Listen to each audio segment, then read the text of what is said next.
Productions presents 3D Portal Adventure, a cross-time cafe tale.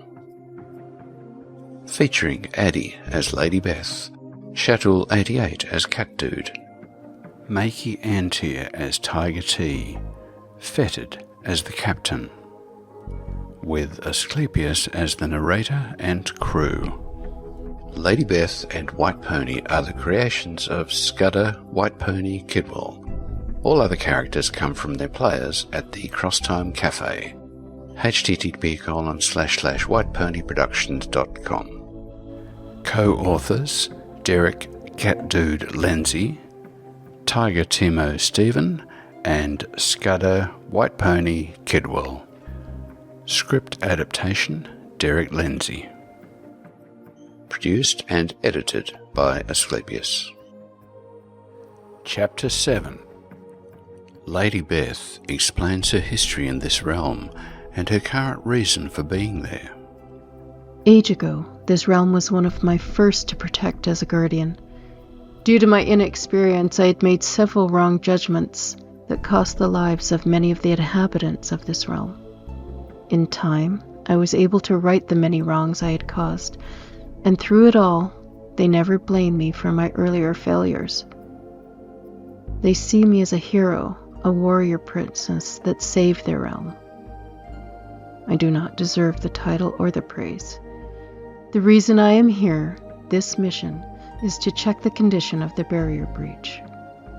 Tiger T winces at the mention of the losses. Hindsight is 20/20, as they say. But I'm sure you acted to the best of your knowledge and abilities back then.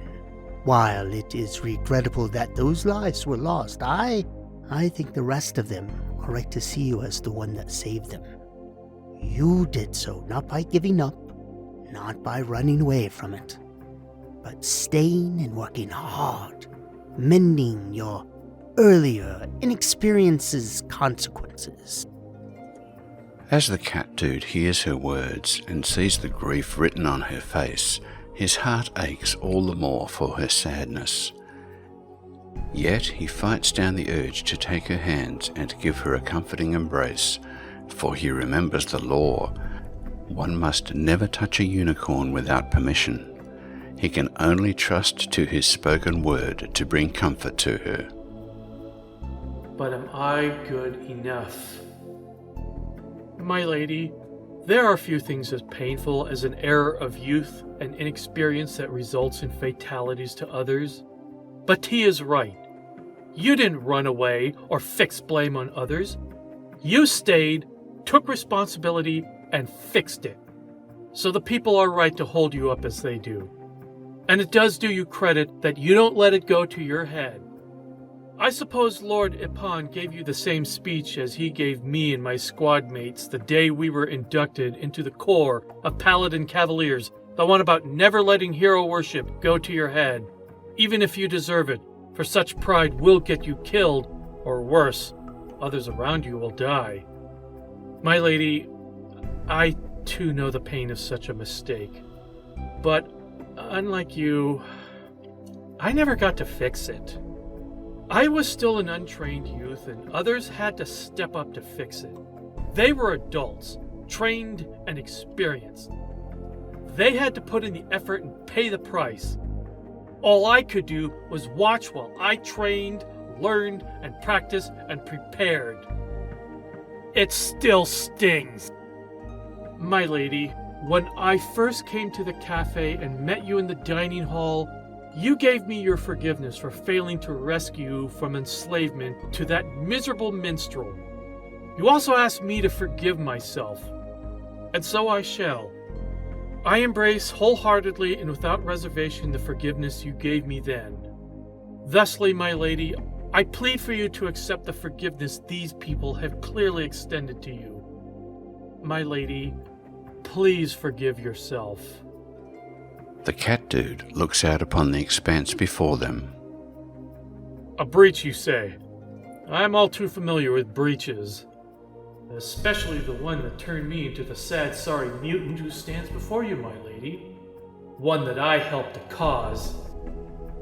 Turning back to face his lady, My lady, I have heard enough. If it causes you pain to speak any further of this, then please cease to discomfort yourself on my account. My lady, let's go fix this breach. Beyond the barrier, there exists another culture that believes they have the right of exploration in the name of science and discovery, when it was obvious their true nature was only for exploitation. They would not listen to my warnings to withdraw from this realm. They believed only in what they conceived as real and ignored me as an inconsequential entity that did not follow their principles of logic. They soon learned their lesson. Just because you don't believe in something doesn't mean it does not exist. Indeed so, my lady. A lesson too often learned the hard way, such as a group of middle school boys toying around with a book of black magic. Forget walking away. I should have burned that copy of the Necronomicon before we read it. This culture, my lady, their beliefs sound much like what C.S. Lewis described in That Hideous Strength. the Catdude pauses, reflects, and gathers himself for the next question. My lady, are we dealing with humans?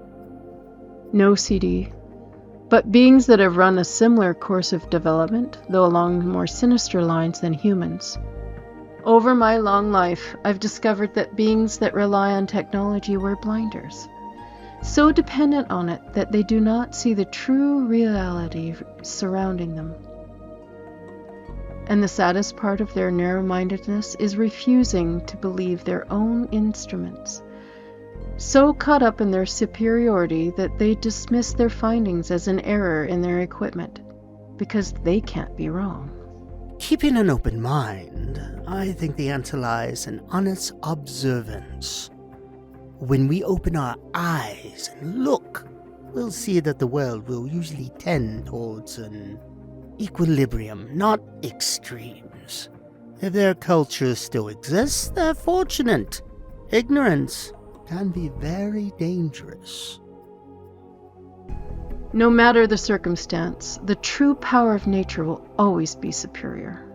The folks on board the Titanic discovered that in short order. I also remember hearing a story in my childhood of a hurricane-proof building in the land of Florida. The first hurricane to hit it, well, the next morning, the foundation was all that remained. The tech-dependent, sad, soulless creatures who see too little of the greater reality. Just as sad as the magic-dependent who see too much. Both thinking that they are or can become gods. As you may or may not know, I am half unicorn and half human, knowledgeable of both the magic of nature and technology. For the longest time, I worried about regaining my immortality as a true unicorn again. But then I realized, how long is half of eternity? There is no real measure. So I never really lost it, but gained far more experience in both worlds of magic and technology. Lo, White Pony did explain some things to me back when I first came to the cafe. My dear lady, I don't think you're any less a true unicorn for walking on 2 feet and having hands.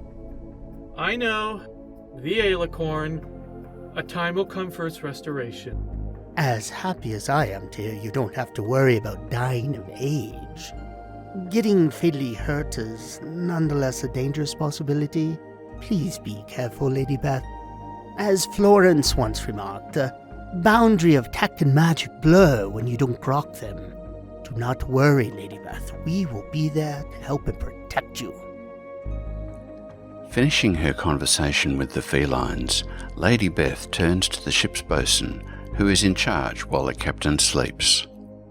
When the captain wakes up, tell him I went ahead and did a little reconnaissance. Yes, ma'am. My lady, by your leave, I shall resume my watch at the forecastle.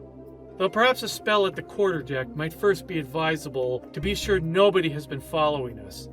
I should probably ask the captain if he could spare a telescope or binoculars as well. Good luck. Break a wing, Lady Beth. He looks at Catdude. Is that the right thing to say? May fortune bless you with a fair wind under your wings, my lady. He gives Tiger Tea a smile and a wink. As she departs on her recon flight, the Catdude prepares for the day. He leaves his armour off, but equips his blaster pistol, the long-toothed dagger, and his rune bag. His final measure is to have a fly spell at the ready in case she needs help, pulls out the boxes of ammunition, and sets about loading the 3 magazines, each a double drum holding 100 rounds. Once he sees how it is done, Tiger Tea begins to assist the process. Fly well, my lady. May the light of the blessed realm illuminate thy way.